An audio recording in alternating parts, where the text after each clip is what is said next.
Salam əziz soydaşlar. Yaşadığımız bugünkü günlər təxminən Bakıda 20 yanvar hadisələri dövrünü əhatə edir. Hələ o dövrdən çıxmamışıq.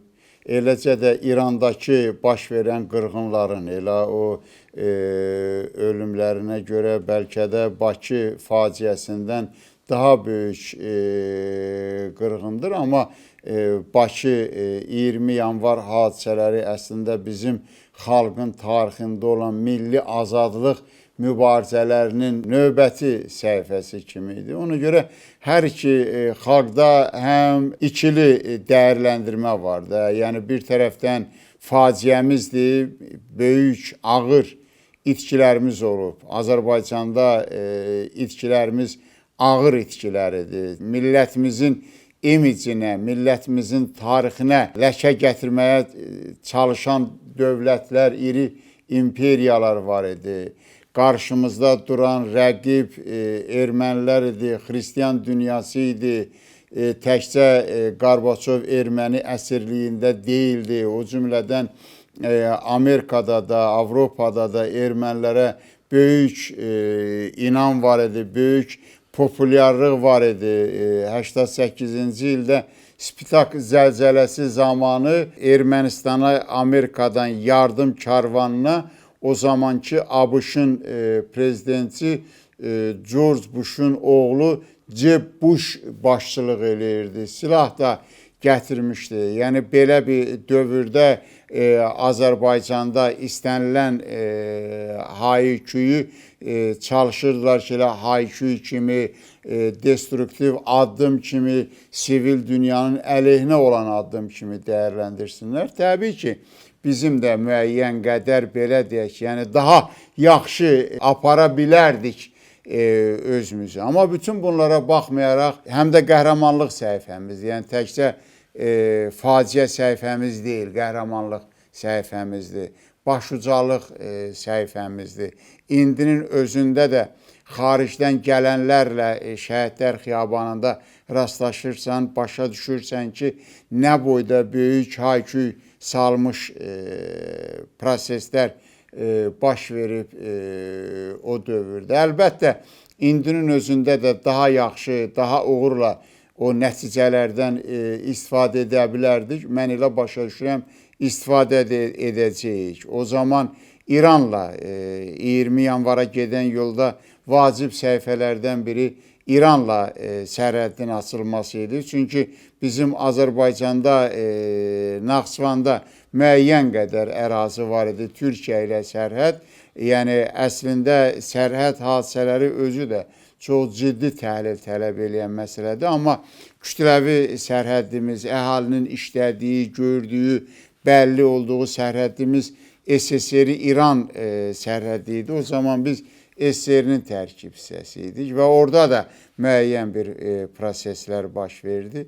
İndi də mən görürəm, İranda da vəziyyət gərgindir. Amma bu gərginliyə baxmayaraq elə o köhnə dövrləri, belə deyək, yəni öz xeyirlərinə, yəni Azərbaycançılıqdan uzaqlaşdırmaq, güya Azərbaycanlıların ana torpağa, ana yurda qayıtması kimi dəyərləndirənlər çoxdur. Hətta Ərdəbilin İmam Cüməsi Azərbaycanlıya, Azərbaycançılığa zərrə qədər aidiyyəti olmayan Seyid Həsən Amilinin təklifi var, müsəlman Azərilərin həmrəyliyi günü, belə bir ideya, güya din hər şeydən üstündür, vətənə qayıtmaq hər şeydən üstündür, güya etnikçilik, milli kimlik, yəni biz Azərbaycanlıyıq, bu o qədər də vacib deyil.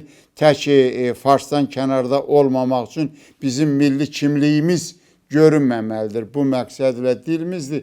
6 cildli gərək ki, Azərbaycan dili kitabının nəşri ilə bağlı təşəbbüs irəli sürüb, səhv eləmirəmsə 1 cildi nəşr olunub.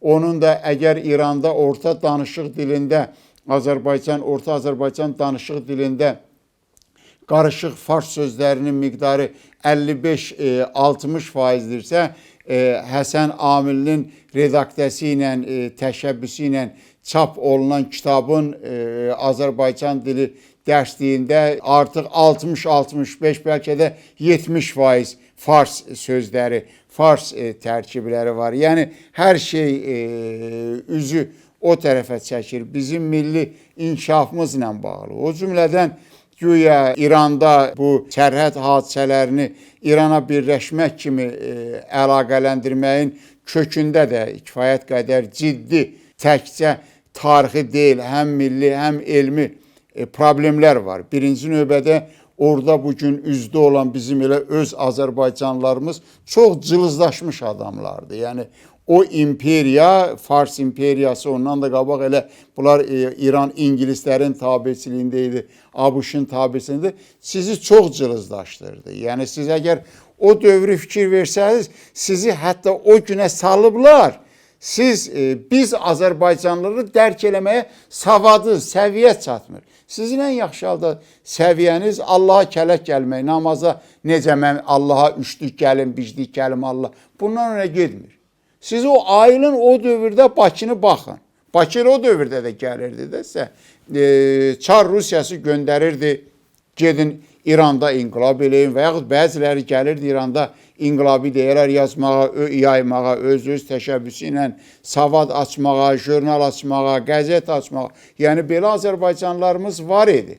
Amma o dövrdə həm Bakıda, həm də deyək ki, elə İranda tutaq ki, İngilislərlə var idi. Yəni onlar da istəyirdilər ki, birləşdirsinlər. Sovet hökuməti qurulduqdan sonra İngilislər Bakını tərk eləyəndən sonra artıq İrana rəhbəri gələn İngilislər qərar aldılar ki, o Azərbaycanla bu Azərbaycanın əlaqəsi kəsilməlidir. Ona görə də orada Azərbaycanlıları hakimiyyətdən yıxdılar, Qacarları. Pəhləvi, farsları gətirdilər. Bu çox sadədir. Yəni bugün siz o tayda, o təbliğatçıları, millətin güya siz baş bilənlərisiniz. Elə Abdullah Bəhrül Ülumi olsun, 2 nəfərin adını daha çox çəkəcəm, bunun artığını çəkməyəcəm. Amma bir 20-yə yaxın adamın adını çəkə bilərəm. Börhan Heşmətidir. Yəni o qədər cılızlaşıblar. Siz real özünüzü dərk eləyə bilmirsiniz. Bunu önə görə bilmirsiniz. Siz dərk eləyə bilmirsiniz ki, o dövrdə Bakı, Avrasiya, yəni indi bugün Qərbi Avropa ki deyilir, London, Paris, Berlin, yəni bunları çıxmaq şərti ilə hətta Avropanın şərq hissəsi daxil olmaqla böyük bir coğrafiyada Bakı ikinci şəhər idi. Moskvadan üstün idi Bakı. Birinci Sankt-Peterburg, Leningrad idi. Hökumət, Çar Rusiyasının mərkəzi orada oturmuşdu. İkinci Bakıda idi. Sadə bir həqiqət deyəcəm sizə. SSR-nin dəmir yolu 2 hissədən ibarət idi. SSR-də dəmir yolu nədir? SSR ümumiyyətlə dəmir yolu imperiyası olub. Siz öz mütəxəssislərinizdən soruşun. 2 dəmir yolu olub. Böyük Oktyabr dəmir yolu, yəni bütün SSR-nin dəmir yolu, bir də Azərbaycanın dəmir yolu olur. Mehri dəmir yolu, Ermənistanın, Gürcistanın dəmir yolunun çox hissəsi Azərbaycana tabi olub. Ermənistan ki, hətta Mehri dəmir yolu axıra qədər indinin özündə də rəsmən Azərbaycana belə deyək, yəni tabidir. Yəni əslində sizin bunu Azərbaycanın rolu, birinci dəmir yolu Azərbaycanda, birinci rabitə xətti Azərbaycanda, təkcə Şimali Qafqaz yox, Tataristan, Başkiriya, hamısı demək olar ki, Azərbaycanla bağlı olub. Bakı bunların mərkəzi olub. İndi siz bəzən adın qoyursunuz ki, güya İran İslam inqilabı olub, böyük inqilab olub və Azərbaycanda da 20 yanvar ona görə törətdirir. Yox! Azərbaycan, Bakı həmişə ağır çəkil olub, həmişə öndə olub. Azərbaycan dili, bütün Tataristana qədər Azərbaycan dili yayılıb. Yəni, bax, sizi ona görə cılız böyüdüblər ki, bu şeylər belə deyək də, yəni siz tərəfindən dərk oluna bilməsin. O cümlədən indi dediyinizdir. Əgər o dövrü tədqiq eləyənləriniz varsa, mən görürəm iddialar var, hərə öz maraqlarına uyğun məqalə yazıb, güya da elə Azərbaycanlılar, bizim də Azərbaycanlılar var, gəlib ora bəlkə nəsə bir umacağı olub, nəsə sizdən bir şey, bir günlük belə deyək də alver, nəsə eləməyə məqsədi olub, elə Azərbaycanlı yox. Bizdə işte hamısı alim, akademik, ideal adamlar olmayıb. Belə adamların fikrin o deyək ki, misal üçün də o sərhəddə bizim şairlərimizdən də gəlmişdi, yazıçılarımızdan da gəlmişdi. Onların fikrindən üstün tutursunuz. Bunu mən görürəm. Amma siz dərk eləyin ki, bir şeyi həqiqəti öyrənin. Sərhəddi keçən və bir şeyi yadınızda saxlayın. Arada siz görürsünüz, mən yazılarımda link qoyuram, arada qoyuram. Hər yazma link qoya bilərəm. Və indi də dediyim hər sözə dəlil gətirə bilərəm. Bir şeyi öyrənin, özü üçün mənə lazım deyil, mən bildiyimi bilirəm. Birinci gün sərhədi keçən adamın neçə faizi geri qayıtdı.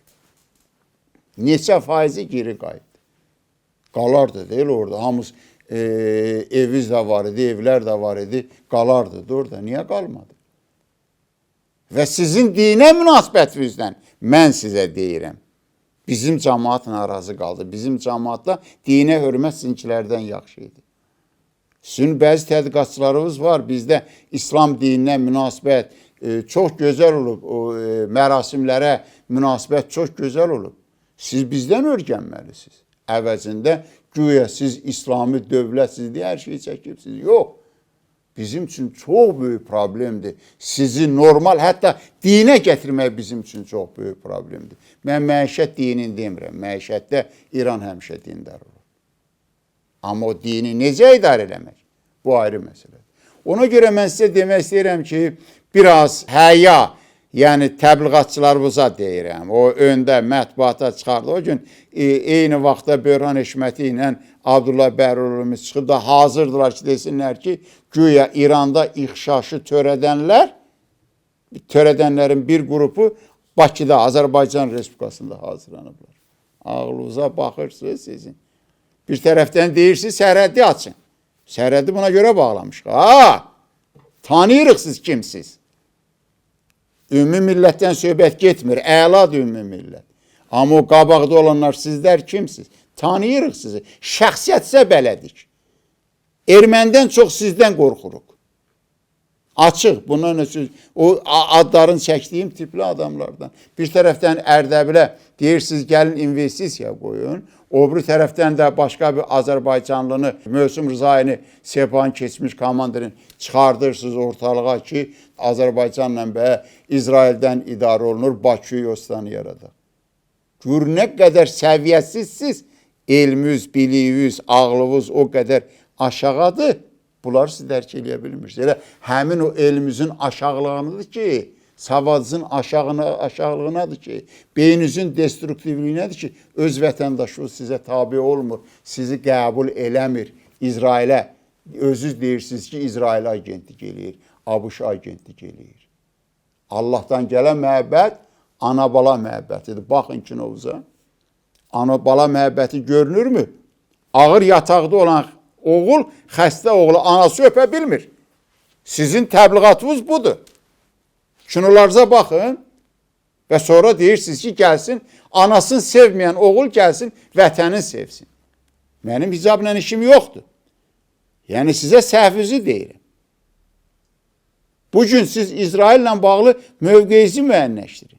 Sizin ən böyük probleminiz budur. İndi film gedir sizdə. Mənim yanımda daimi İran televiziyası var. Daimi. Yaşlı adamam, evdən də o qədər tədbirlərə də getmirəm, sağ olsunlar, dəvət eləyənlərə də sağ olsun deyirəm, amma imkanım yoxdur. Harada getsəm, yanımda televizorum var, kompüterlərim var, işləyirəm, özüm üçün hər şeydən xəbərim var. İran bugün sıfır nöqtəsi bədi filmində özdə Azərsəhərin efirinin ən yaxşı vaxtında verir. Təbliğ edir ki, Almanlar Yahudiləri qırırdı, gərək İran o vaxt Yahudi dövlətin yaradıydı. Motivasiya budur. Bax, bu dəqiqə Yahudi deyir, Amerika, Netanyahu deyir, Trump İrana hücuma keçmə. Niyə görə? Çünki İranın silahı var. İrana, Netanyahu silahlı, İran adlı nökər lazımdır. Niyə görə? Çünki bugün Netanyahu'nun Türkiye ile problemi var. Suriye'ni İsrail işgal etmek istəyir. En qabağında duran en büyük maneə Türkiye'dir. Eşitirsinizmi? Lazımdır Türkiye oradan çıxsın. Amma Amerika Türkiyə qarşı vuruşa bilməz. Türkiyə təkcə Amerika üçün Suriya məsələsinə görə lazım deyil. Gördünüz, Baltikanı regionda problem yaranan kimi NATO Türkiyə müraciət elədi ki, F-16'ları göndər bu regiona. Yeraltı kabel qırılmışdı. Rusiyanın gəmiləri zaten o regionda görülmüşdü. Türkiyə buna görə lazımdır. Türkiyə Ərəb dünyasına görə lazımdır. Amma İsrailə isə Netanyahu, İran lazımdır, Türkiyəni vursun. Ona görə deyir ki, ay Amerika İrana hücuma keçmə. Amerika İran üstünə hücuma keçəcək. Dəqiq, bunun başqa variantı da yoxdur. Yəni İranda ciddi bir şey görmür. İran yəni nə deyir, nə atır, nə tutur bilmir. Amerikalıq heç İranın özünün siyasət silahı özü məhv edir. Bir tərəfdən silahı əlində tutub qonşuların ədələyir. O bir tərəfdən də deyir, pulum yoxdur, qonşulara deyil, hətta silahdan verirəmsə, valyuta verir mənə, qonşular da vermədi. Birazdan qonşular o səriyyədiyanı alver var, onu da dayandıracaqlar. Yəni, əgər Amerikada İranı normal quş həddinə gətirib salmasa da, Ərəb dövlətləri, İranın qonşuları İranı quş həddinə salacaqlar, lazım həddə salacaqlar. İranın bunu dərk eləməyə ağlı yoxdur. İranın ən böyük problemi onun beynində olan problemdir. Və yaxud Türkiyə bugün düşüb əl-ayağa baxırsan, ay aman da Amerika, İranla işin olmaz. Türkiyə normal dövlətdir, normal da siyasəti var. Hər şey öz marağından baxır, bunu deyir. Aynı birdən Türkiyə sabah İranın elədiklərini dərk elədi. İranın elədiklərinin alt qatı Türkiyənin gözünə göründü. 2 dəfə Türkiyə Suriyada Kürd məsələsini qaldırdı, hərəkətə keçdi. Kürdlər dedi, gedək İranda yerləşək. Yenə Türkiyə ilə İrana məlumat verdi də. Bunun artıq nə olmalıdır? Bugün Türkiyənin daxilində nə qədər hərəkət var ki, İran bizləndir, biz İranlanıq, ay Amerika işin yoxdur İranla. Amma İran nə qayırır Türkiyənin içində? İran öz vətəndaşlarının beynini uduzub. Öz vətəndaşları İranın sözünə qulaq asmır. İran gedir Türkiyədə yeni bir gənclik hərəkatı yaradı. Çıxartdı, nümayiş elətdirdi. Hamısına müsahibə göstərdi. Yəni İran elə başa düşür, onun apardığı siyasəti heç kəs dərk eləmir. Bugün biz İranın nöqteyi nəzərincə güya İsrail bəzi adamları gətirib bizdə örgədib. Amma İran o qədər kütdür İranın siyasət adamları. Azərbaycanın müstəqil siyasətinin mahiyyətini görmür. Azərbaycan müstəqil siyasət aparır, xüsusilə İranla müstəqil siyasət, İran istiqamətində müstəqil siyasət aparır ki, sərhəddə bağlıdır. Azərbaycan İran istiqamətində müəyyən müstəqil siyasət aparır ki, müəyyən iri dövlətlərlə münasibətlərini istiləşdirmək hələ o həddə gəlib çatmayıb. Vaxtı var. Gözləyirik müəyyən proseslər getsin. Sizsə ancaq müsəlmanı düşmən bilirsiniz. Ərəbdir düşmən. Siz deyə bilərsiniz ki, Ərəb sizə nə vaxt düşmən deyil. Siz İsraillə dostsunuz, Ərəb sizə düşmən. Getdiniz İsrailə kömək elədiniz, Ərəblərin torpağını işğal etdirdiniz. Siz İsraillə düşmənsiniz, yenə Ərəblər sizə düşməndir, indinin özündə də güya düşmən rolundasınız. Elə təxminən demiyorlar ki, elə Türkiyə ilə də bağlı sizin siyasətiniz təxminən belədir, Azərbaycanla da bağlı. Bəyəm Rusiya ilə siyasətiniz düzdürmü? Yox. Rusiyanın da belə deyək də obri üzü var. O qəflətən çevrilə bilər. Siz səfirinizin, Rusiyadakı səfirinizin və ya başqa ekspertlərinizin Rusiyanı aldatmağına inanmayın. Arxain olmayın ona. Rusiyanın özünün daxilində böyük problemlər var. Rusiya SSR-in heç onda biri deyil. Xüsusilə təbliğat sayəsində ağla gəlməz şey baş verir ki, Rusiyanın mərkəzi aparatında, mərkəzində oturub, Rusiyanın təbliğatından danışasan, İtaliyada, Fransada, Amerikada evin olur. Bu ağla gəlməz şeydir. İrandan da pul alasan. Rusiyanın mərkəzi 3 dənə informasiya agentliyi var. Bir dənə Interfax sabit dəstxət aparır. Tək İrana qarşı yox, hamısının. Elə də böyük birinci yerdə də deyil. Mən üçüncü sadadım, heç üçüncü yerdə də deyil. Amma birinci, ikinci yerdə. RIA-Ru, RIA Novosti və bir də TASS. Baxın, bir gün, yəni bir müddət İran TASS-a pul verir, misal üçün deyirəm də, yəni TASS-la işləyir, o birisi gün RIA Novosti. Bir gün RIA Novosti İranla bağlı bütün məlumatları yayır, destruktiv məlumatları zaten gizlətmir. Bir gün TASS bu vəziyyətdə işləyir. Nə vaxta qədər davam edəcək?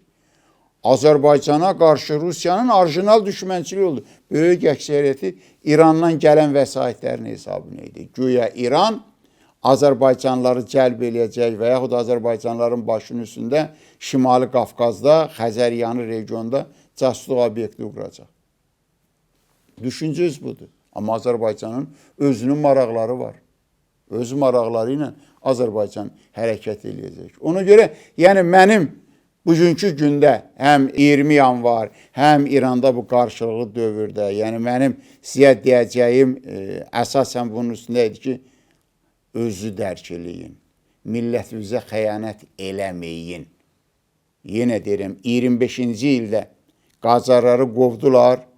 Çünki Azərbaycanlılar az qala Avrasiyanın ikinci lideri idi. Bakı. Amerika, İngiliz elə bilirdi ki, Bakıda erməni hakimiyyətə gələcək, Gürcü hakimiyyətə gələcək, Urus hakimiyyətə gələcək. Gəlmədi. Gəlmədi. Azərbaycanlılar özləri hakimiyyətdə. Nəriman Nərimanov hakimiyyətdə qaldı. İkinci dəfədə yenə İslam inqilabı indi deyirsiniz. Baxın, deyirlər, həmin şeydə bugün baş verirdi. Amerika Şah hökumətinin Sovet İttifaqına qarşı apardığı mübarizədən narazı idi. Şahı Xomeyni 3 ay yarımlıq götürdü, getdi Fransada mətbuata çıxartdı, populyarlaşdırdı, mindirdi təyyarə, apardı, qoydu Tehranın ortasında. Sizin filmlərlə bağlı, filmlərin əhaliyə təsiri ilə bağlı, valla mənim hicabla işim yoxdur. Hicabla sözü ən yaxşı bilirsiniz nədir? Cəmi 3 aya var Quran-ı Kərimdə. Sələmlə bağlı 7 aya var. Qurana siz əməl eləyənsinizsə, sələmə riayət eləyin də. Niyə banklarımız, dövlət banklarımız sələmlə işləyir? Azərşəhərdə zəlzələ oldu. Təbii fəlakət. O təbii fəlakəti aradan qaldırmağa lazım olan pulu siz sələmlə verirdiniz. 4%-ni. Amma sonra da elə həmin Azərşəhərdə gətirdiniz, radiolokasiya stansiyası tikdiniz. Dövlətin hesabına qoyudunuz da o pulu da o pulun üstünə. İndi, yenə deyirəm, sizin yəni düşüncə tərsiz. O cümlədən Amerikaya, İsrailə, Türkiyə, Ərəbə münasibətdə də, Azərbaycana münasibətdə də. Film nümayiş elətdirirsiniz. Xanım, cavan xanım qızdır. Əlində tapanca düşüb kişilərin canına öldürür. Quran məntiqi budur ki, bir günahsız insanı, müsəlmanı öldürmək, bütün müsəlman icmasını öldürmək kimi şeydir. Amma başında əladan əla. İcab qaydasına əla riayət edir. Sizin dinə münasibətiniz budur.